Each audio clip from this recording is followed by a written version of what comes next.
might be looking at the tastiest breakfast in the whole world. A meal at la cocina de Doña Estella is an experience in pure satisfaction. Burritos, machaca, pancakes, gorditas. Doña Estella's recipes became so popular that she had to turn her house into a restaurant to accommodate all of her hungry customers. This is a must-stop on the incredible Baja food journey. Doña Estella! Ooh! Ooh! In my kitchen, a Baja-inspired breakfast for my boys. We love breakfast so much here at home. Hearty border pintos with bacon, poblanos, and chorizo. Sweet dulce de leche caramel and ricotta pancakes. And one of the classics, guajillo migas. They're even better than what I remember. I love it. Dame tu piloncillo, dame café caliente, dame tu corazón.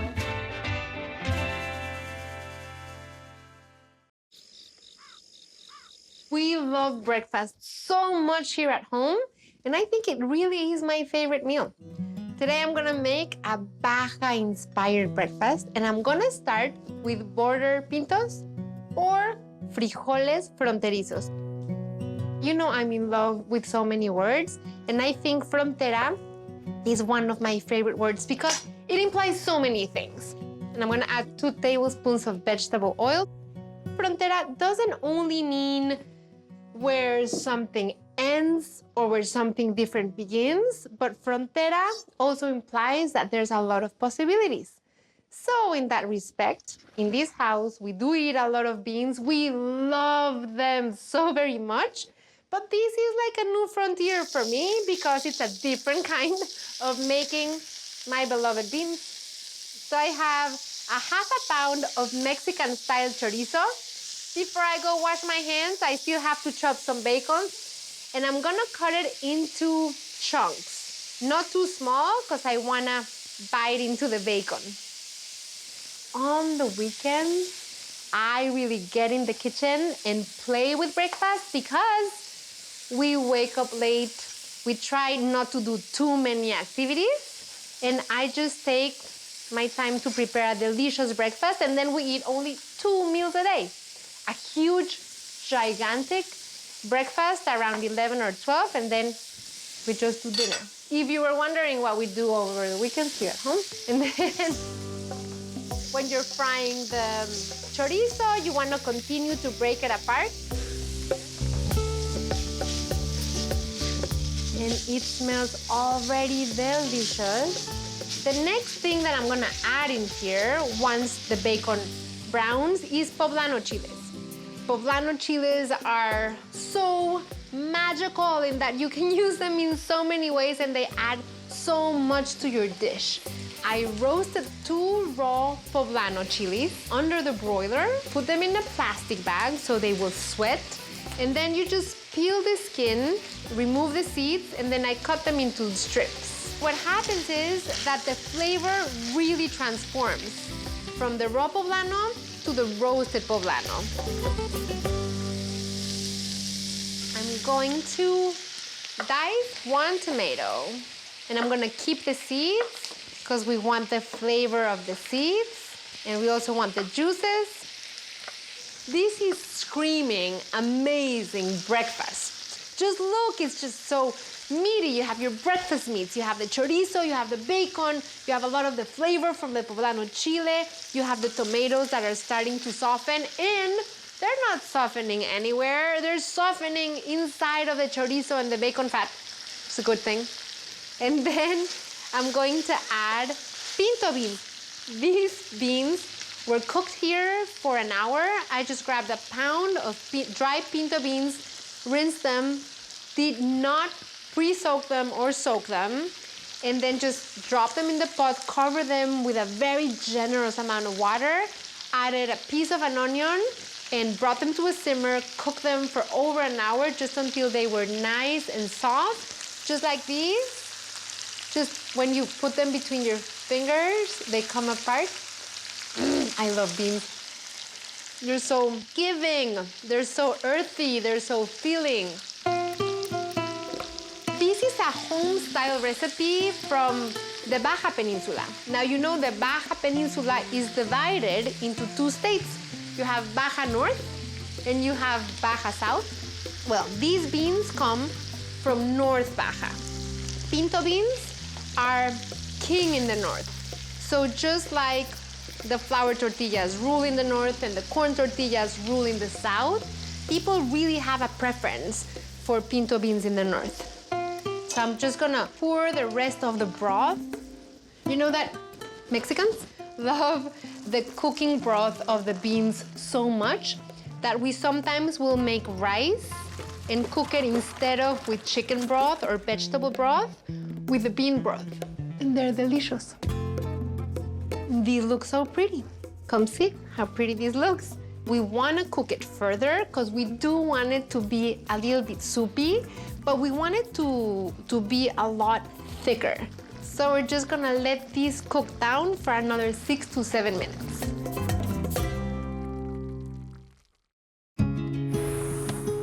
It has been called the ultimate road trip, Mexico's Baja Peninsula.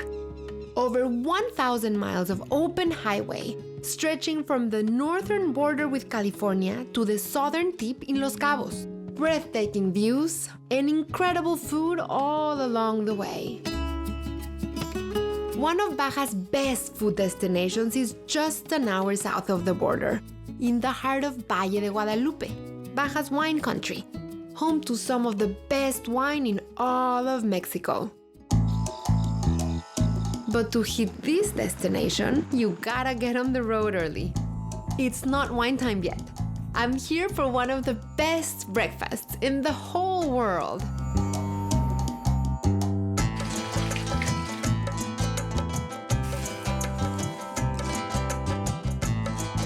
Hola. Hola. ¿Dónde está Doña Estela? La cocina. ¿Y quién es familiar de Doña Estela? Todos. Estoy buscando a Doña Estela. Aquí estoy presente.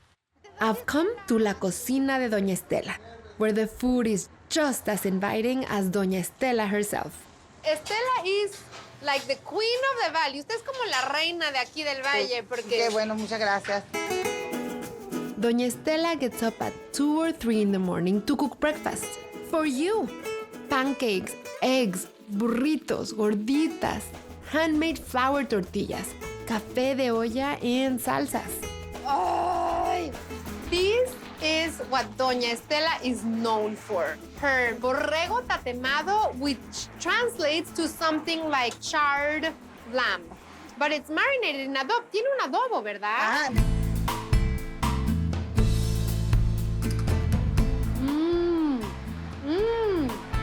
Estela's borrego tatemado is marinated lamb slow-cooked in a fire pit, then seasoned and grilled to perfection. Oh, I love the crispy bits. And when the queen serves it on a warm tortilla with onion, cilantro, and lime juice, you are in heaven.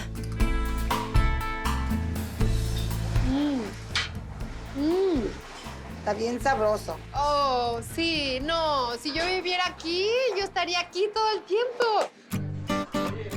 When you come to la cocina de Doña Estela, she makes you feel right at home. And that's because you are in her home. ¿Y no tiene cocina aquí? No. Esta es la cocina de su Esta es la casa. cocina. But when she moved to Valle de Guadalupe from Sinaloa, she never thought of owning a restaurant. Nosotros vivíamos en un rancho Ya. y antes de nosotros se vinieron unas familias primero que nosotros. Okay. Y ellos ocupaban quienes ayudaran a hacer el queso. Ok. Entonces ellos decidieron vender su ganado. Haz de cuenta que yo dije, ¿qué voy a hacer si ya no tengo a ordeñar ni a hacer el queso? Without cattle to make cheese, Doña Estela got creative. She started making burritos with whatever vegetables she could grow. En una carretilla echaba lo que eran burritos y salían los trabajadores a comprarme los burritos de frijoles, de papa, de huevito. The burritos were so popular that word spread and people started coming from all over the valley. Now she needed room for people to eat. And before she knew it, she had a restaurant. And some of those first burrito customers actually helped her build tables and chairs. Estas mesas, nosotros son las primeras mesas que hicimos. Fueron 5. ¿Tan resistentes? Sí. Sí. Machete y martillo. Así. Outside, Doña Estella's backyard is still the main source for most of the ingredients in her restaurant. Sí. Mira, huélelo. Uy, sí. Fresh rosemary. Este es bien mansitra. Sí. Es el chipilón de aquí del corral. Gallinas y ahí viene. No Ahí hace nada. viene. Now, everyone in the valley knows when you come to la cocina de Doña Estela, you come hungry. So that's exactly what I did. And there's one thing I've been dying to try here, her famous machaca. For people that don't know what machaca is, it means nothing but mashed. And what machaca is beef laid down to rest under the sun until it really, really dries and toasts. So this is what it looks like. Ajá, A little oil. ajá. So she's combining white onion and red onion. So it's shredding even a little bit more. Tomatito. The machaca is served with or without eggs. Of course, I love eggs.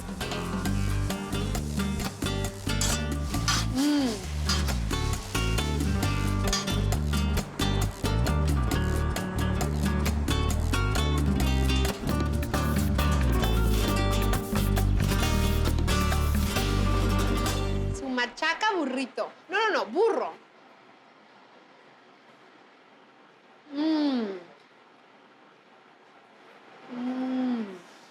Imagine a really, really delicious jerky that has been softened as it cooks, but also crisped. It has the melted cheese all over the place, and with this really, really good tortilla. Muchas gracias por invitarme hasta acá. Claro que sí, aquí está cuando gusten venir. Esto está buenísimo. Está muy rico.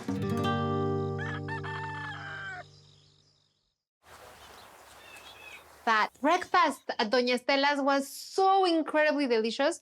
There was so much food, there was something savory, there was coffee, there was something sweet.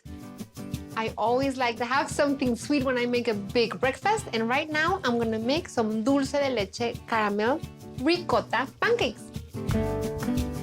So I'm gonna start with a cup of ricotta cheese, and then I'm gonna combine these with 1 cup of dulce de leche caramel. I want these pancakes to be caramelly. I want them to be fluffy, and I want them to be just puffy and very smooth. You can already tell this is a good combination because you have the very soft, mild cheese, which has barely a hint of acidity, and then you have the very rich, complex flavor of cajeta. These dulce de leche caramel pancakes are another combination of like Mexico and America together, because pancakes just are so American to Mexicans. Even though we eat them a lot, it's like when we're eating pancakes, we're eating a little piece of that American dream. I'm gonna crack 3 eggs.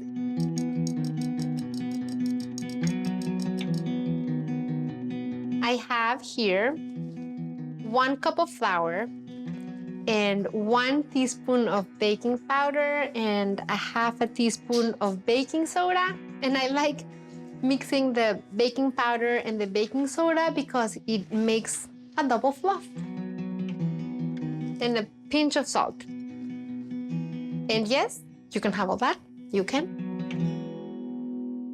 When you make a batter of any kind, it's a really good idea to let the batter sit for a little, because they rise better. When I was growing up, we used to go out and get pancakes at American-style coffee shops. So there was one that was actually right under the movie theater, which used to play Hollywood and American blockbuster films, that had the American-style pancakes for breakfast, and it had all the American pies, and it had the milkshakes. And they used to have the big pancakes, and they used to have the little dollar pancakes. So you know what we used to do? We used to drizzle a lot of the dulce de leche caramel on top, and then confectioner sugar. And now I'm gonna add one last thing to add a little bit of brightness to this dulce de leche caramel ricotta batter. I'm gonna add the zest of half of a lime. So this is gonna add a little bit of brightness to the taste because everything in here is soft and sweet and caramelly. And this is just gonna add, like a little hint of acidity to brighten it up and to cut across. I'm gonna use half of the zest of the lime to make banana and raspberry fruit topping. And then I'm gonna squeeze the juice of half a lime into the batter and the other half into the fruit topping. You know what's great about adding both the zest and the lime juice to both the batter and the fruit topping?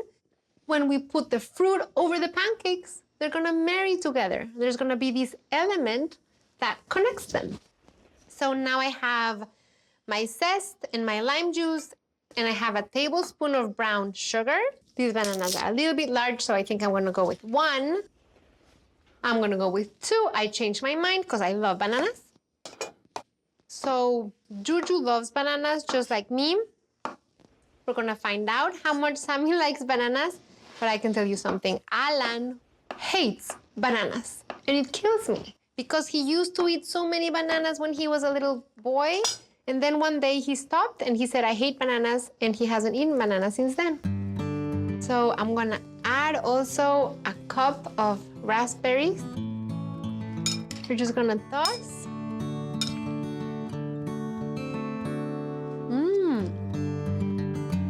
Come take a look, because I want you to see what happens when the batter rests. See, it fluffs and puffs more than before, and it is just ready to be ladled here. And we really want the heat at low-medium heat. It's a great batter, but it's a little bit delicate in that you don't want it to burn.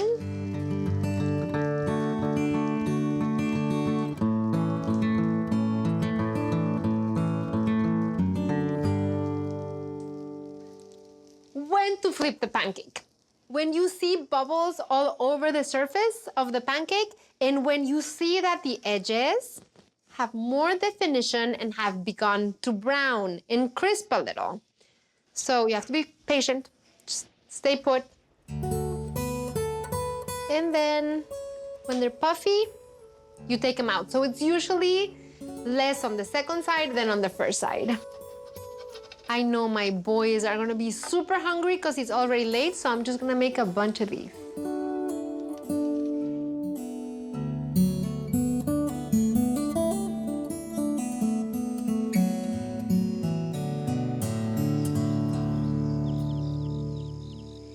You've heard the word migas. I'm gonna show you one of my favorite takes of migas, and this is called Dance with Your Wife, in Spanish, Baila con tu mujer, and I love the name even more.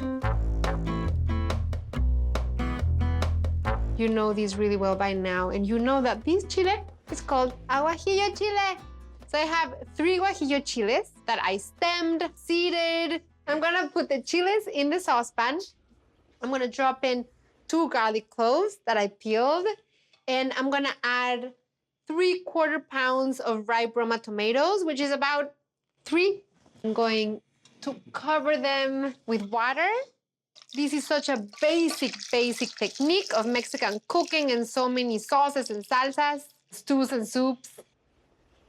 It's gonna cook here over medium-high heat for about 10 minutes. Okay, I have about 1 inch of oil that's heating over medium heat. I have a dozen corn tortillas. And you can cut your tortillas in any shape you want. Most people do triangles, but I find that for migas or a dish that has scrambled eggs and sauce in them, I like the pieces to be a little bit more friendly and bite-sized. So what I'm gonna do is I'm gonna cut them in very uneven rectangles. Migas are a dish that are very famous for being loved the day after you go partying or you go out really late. They're a messy, delicious concoction that has a fried tortillas, some scrambled eggs. This name of Dance with Your Wife, it's sort of an ironic way of saying you got into trouble with your wife, you're gonna have to fix it. So dance with your wife and eat your migas. That is temperature perfection. Okay, so I'm gonna go ahead and add them in batches. Can add a little more. This goes so fast. It's so easy to make your tortilla chips at home. It really takes 1 minute. And you wanna stop before you think that tortilla chips are ready because they continue to brown even after you take them out. So if you think they're beginning to brown, that's when you take them out. Don't take them out until they're already like nice and deep brown because when you take them out, they're gonna be a little bit burnt. As they drain on this plate covered with paper towel, I'm gonna sprinkle a little salt because this is when they can absorb the salt.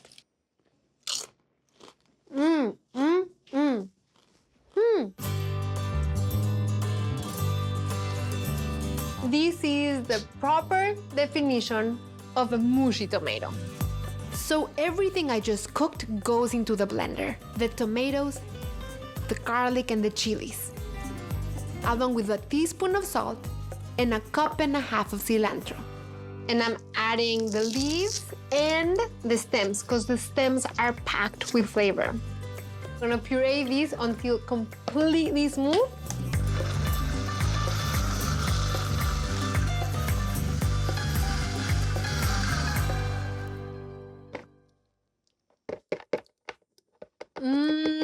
It smells like migas. It has that packed cilantro flavor with the cooked guajillo. It's delicious. While my pan heats up with a tablespoon of olive oil, I'm gonna whisk 5 eggs to scramble for my migas. I'm gonna add all of the tortilla chips that we just fried. Hola. Hola. You guys are gonna love these. What are you making? I'm gonna make migas and I'm gonna add some eggs. This is gonna shock you. Like this. Wow. Sammy, let's Yeah. pour that sauce in here. Just like around. Just go wherever you want. It's gonna be a mess anyway. Is that beautiful?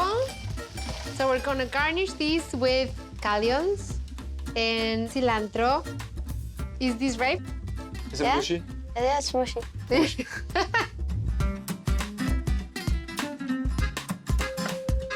And these are the border pintos, and you guys are gonna love these. Juju, any preference? Okay, so here's, ¿ves cómo está? You can see, Looks so good.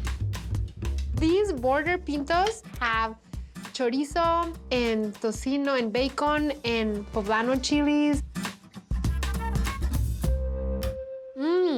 They're even better than what I remember. I feel like they go really well together. What do you think of the sauce of the Dance with Your Wife? I love it. What's the difference between a dance with your wife and a regular miga? The sauce, which is this very simple but super flavorful guajillo salsa, and the garnishes. Just a little bit like chilaquiles, but like even more. But